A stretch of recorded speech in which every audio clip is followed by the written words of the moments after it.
Good morning students. मैं अपना topic continue कर रही हूँ, जो अपना इलेक्ट्रोलाइसिस वाला टॉपिक चल रहा है। हमने इलेक्ट्रोलाइसिस के बारे में पढ़ा था और उसके दो एग्जाम्पल भी पढ़े थे।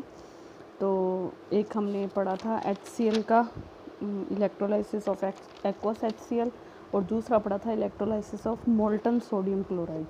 तो पहले हमने मोल्टन का पढ़ा है। मोल्टन मतलब सॉलिडिफाइड सोडियम क्लोराइड होता है और सेमी सॉलिड फॉर्म में होता है। और अब जो हम करेंगे वो है electrolysis of aqueous sodium chloride. Aqueous का मतलब आप यहाँ समझ गए होंगे कि इस सोडियम क्लोराइड के अंदर क्या है, वाटर डाला हुआ है। तो देखो इसमें जो रिएक्शन होगी, sodium chloride and water ionize as under. पहले हम उनका आयोनाइजेशन करवाएंगे तो क्या होगा, NaCl एक्वस है वो किस में कन्वर्ट होगा, Na positive plus Cl negative में। और जो NaCl है हमें पता है कि ये स्ट्रॉन्ग इलेक्ट्रोलाइट होता है, ये कम्प्लीटली आयोनाइज्ड हो जाता है। और जो H2O है ये H positive plus OH negative में कन्वर्ट होगा और ये क्या होगा, स्लाइटली आयोनाइज्ड हो जाएगा। तो वेट ए मोमेंट, ये स्लाइटली आयोनाइज्ड होगा और वो कम्प्लीटली आयोनाइज्ड होगा। तो देखो, ऑन पासिंग इलेक्ट्रिसिटी, जब हम इलेक्ट्रिसिटी पास करवाएंगे, Na positive and H positive move towards the cathode while Cl negative and OH negative move towards the anode. आपने इसमें कोई रट्टा नहीं लगाना, सिंपल सा है। मैंने आपको 11th में भी करवाया हुआ है कि जो एनायन होते हैं वो नेगेटिव होते हैं और जो कैटायन होते हैं वो पॉजिटिव होते हैं। अगर कैटायन पॉजिटिव होते हैं, जो कैथोड होता है वो नेगेटिव टर्मिनल होता है बैटरी का, और जो एनोड होता है वो क्या होता है, पॉजिटिव टर्मिनल होता है। एनायन नेगेटिव होते हैं, एनोड पॉजिटिव होगा, और कैटायंस पॉजिटिव होते हैं और कैथोड क्या होगा, नेगेटिव होगा। तो देखो नेगेटिव की तरफ क्या होगा, पॉजिटिव आयंस मूव करेंगे। तो इस रिएक्शन के अंदर ऊपर वाली दोनों रिएक्शंस में जो पॉजिटिव दोनों हैं, Na positive and H positive, ये किसकी तरफ जाएंगे, कैथोड की तरफ जाएंगे। और जो Cl नेगेटिव और OH नेगेटिव हैं ये किसकी तरफ जाएंगे, एनोड की तरफ। एनाइन क्या होता है, नेगेटिव होता है, एनोड क्या होता है, पॉजिटिव होता है। रट्टा नहीं लगाना आपने।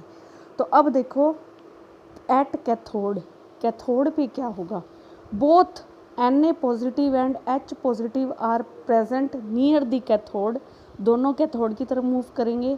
Since the discharge potential of H positive ion is lower than that of Na positive ion, therefore H positive ions are discharged first in preference of Na positive ions। ये डिस्चार्ज पोटेंशियल क्या होता है, discharge potential का मतलब है कि वो जब डिस्चार्ज मतलब अपने रिड्यूस होंगे या फिर अपनी फ्री स्पीशीज़ फॉर्म में आएंगे, जो मैंने आपको बताया था न्यूट्रल स्पीशीज़, तो वो क्या करते हैं, इलेक्ट्रिसिटी यूज़ करके और फिर वो न्यूट्रल स्पीशीज़ में कन्वर्ट होते हैं।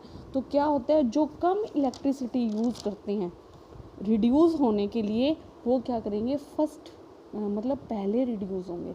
तो इसमें क्या होता है, डिस्चार्ज पोटेंशियल किसका कम है, H positive. The discharge potential of H positive ion is lower than that of Na positive. तो H पॉजिटिव को कम इलेक्ट्रिसिटी चाहिए रिड्यूस होने के लिए, फ्री H में कन्वर्ट होने के लिए, तो वो क्या करेगा, Na पॉजिटिव से पहले डिस्चार्ज हो जाएगा as compare to Na positive. H positive क्या होगा, पहले डिस्चार्ज होगा। तो क्या होगा इसमें, तो इसमें जो रिएक्शन होगी, यहाँ पे रिएक्शन होती है, हमें पता है कैथोड पे। तो H पॉजिटिव क्या करेंगे, जो इन्होंने एक इलेक्ट्रॉन अपना दे रखा है उसी इलेक्ट्रॉन को वापस लेके ये क्या करेंगे, फ्री H मतलब H एटम में कन्वर्ट हो जाएंगे। और हाइड्रोजन हमें पता है एटमिक फॉर्म में स्टेबल नहीं होता, तो ये क्या करेगा, दो H ऐड होके H2 गैस में कन्वर्ट हो जाते हैं। तो देखो कैथोड के ऊपर क्या होती है, रिडक्शन रिएक्शन होती है।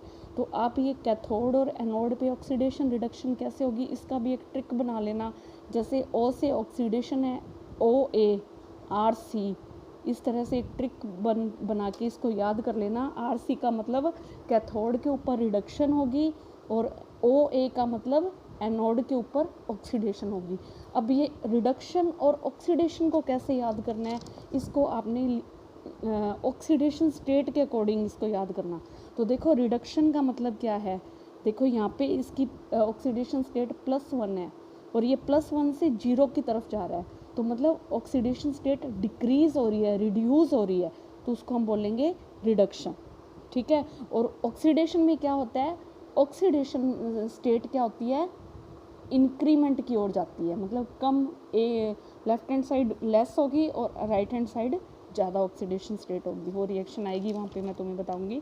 अब देखो एनोड पे क्या होता है, both Cl negative and OH negative ions are present near the anode since the discharge potential of Cl negative ion is lower. यहाँ पे क्या है, Cl नेगेटिव का डिस्चार्ज पोटेंशियल कम होता है than that of OH negative ion, therefore Cl negative ions are discharged in preference of OH negative ion। तो discharge potential Cl negative का कम है तो वो पहले डिस्चार्ज होंगे और OH क्या करेगा, वाटर के अंदर ही रह जाएगा, इलेक्ट्रोलाइट के अंदर ही रह जाएगा, सॉल्यूशन में रह जाएगा।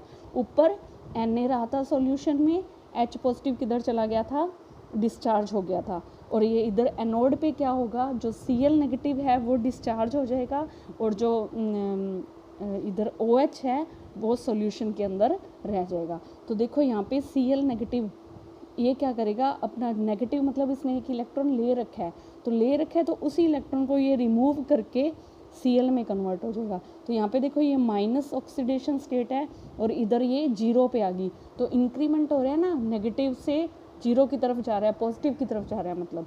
तो फिर ये फ्री Cl है, ये किस में कन्वर्ट हो जाएंगे, Cl2 में कन्वर्ट हो जाएंगे, मॉलिक्यूलर फॉर्म में आ जाएंगे। और यहाँ पे क्या होगी, एनोड के ऊपर ऑक्सीडेशन रिएक्शन होगी।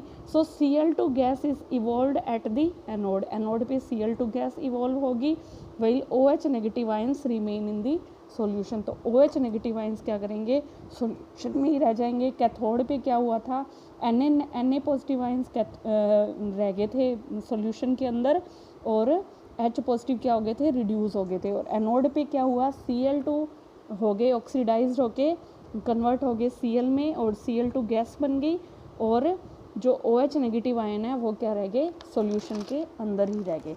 तो इसमें देखो, so during the electrolysis of aqueous sodium chloride Cl2 gas is liberated at the anode while H2 is liberated at the cathode while sodium hydroxide remains in the solution। Solution के अंदर क्या रह जाएगा, sodium hydroxide रह जाएगा। और जो ये जो अलग अलग रिएक्शंस हैं एनोड कैथोड पे ये लिबरेट हो जाएंगी, अलग अलग गैसेस Cl2 और H2। तो ये टोटल ये HCl बनती है इसमें। तो आगे देखो अपना नेक्स्ट टॉपिक है law of electrolysis.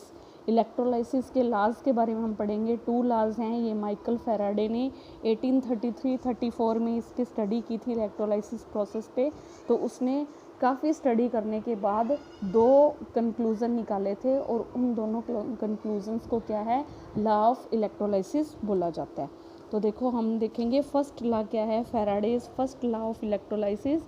It states that the mass of any substance deposited और liberated at any electrode is directly proportional to the quantity of electricity passed through the electrolyte.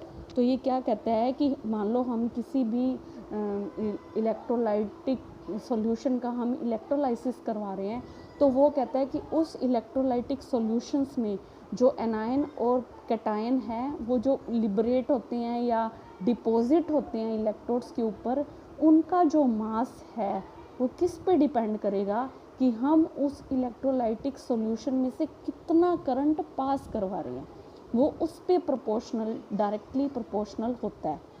आप आई होप सो कि आपको ये wording समझ में आ गई होगी कि कितना मास डिपॉजिटेड या लिबरेट हो रहा है इलेक्ट्रोड पे, वो किस पे डिपेंड करता है कि हम कितना इलेक्ट्रिक करंट उस इलेक्ट्रोलाइटिक सॉल्यूशंस में से पास करवा रहे हैं। So if m gram of substance is liberated on passing q coulomb of electric current, अगर मान लो m ग्राम सब्सटेंस लिबरेट हो रहा है q coulomb electric current pass करवाने पे, तो m क्या होगा, डायरेक्टली प्रोपोर्शनल होगा q के। और m is equal to Z Q, हम जब प्रोपोर्शनलिटी सिंबल हटाएंगे तो m किसके इक्वल आएगा, जेड क्यू के इक्वल आएगा, where Z is proportionality constant and called electrochemical equivalent. Z को हम क्या बोलेंगे, प्रोपोर्शनैलिटी कांस्टेंट बोलेंगे और इलेक्ट्रोकेमिकल इक्विवेलेंट बोलते हैं। If A current of 1 ampere is passed for T second, अगर हमने 1 एम्पियर करंट पास करवाया है टी सेकेंड के लिए, then Q is equal to I T. ये आपने फिजिक्स में भी पढ़ा होगा, करंट किसके इक्वल होता है, current is equal to Q upon T. मतलब हम कितना चार्ज पास करवा रहे हैं पर सेकेंड या पर यूनिट टाइम के अंदर, उसको हम करंट बोलते हैं। तो Q अपॉन टी होता है, तो यहाँ से हम Q निकालेंगे, Q is equal to I T.